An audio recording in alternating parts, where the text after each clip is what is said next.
Баршаларыңызға қайырлы күн. Бүгін сіздермен бірге өте дәмді шарлотка пирогын дайындайтын боламыз. Бізге ең алдымен 5 жұмыртқа қажет болады. Жұмыртқамызға құмшекерімізді салып, жақсылап миксерлейтін боламыз көпіргенше.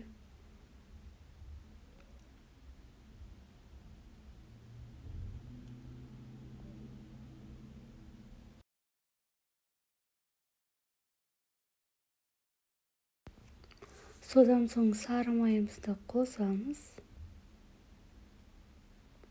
Разрыхитель қосып, жақсылап араластырып аламыз.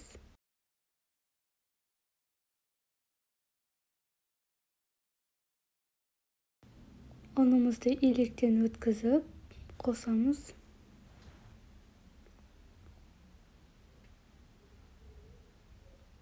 Бірінші қасықтың көмегімен араластырып, содан соң миксерлейтін боламыз.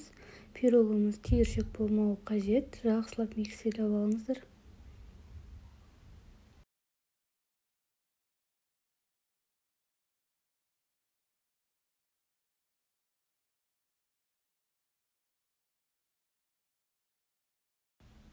Бізде осындай өте әдемі масса шығуы қажет.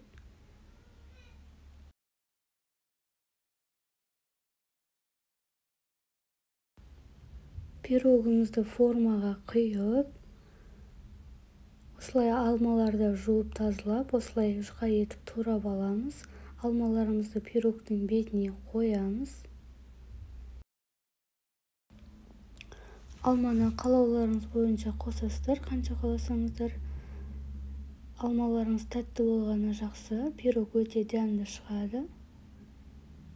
Енді қызып тұрған пешімізге салып пісіріп аламыз.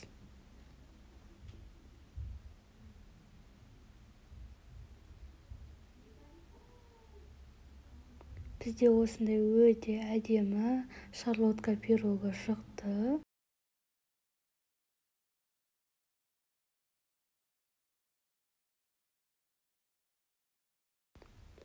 Менің рецептіммен жасап көріңіздер. Ұнаса лайк басып, комментарий қалдырып кетіңіздер.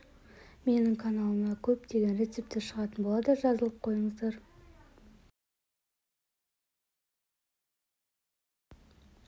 Өте жұмсақ, дәмді пирог шықты. Барлықтарыңызға ас болсын.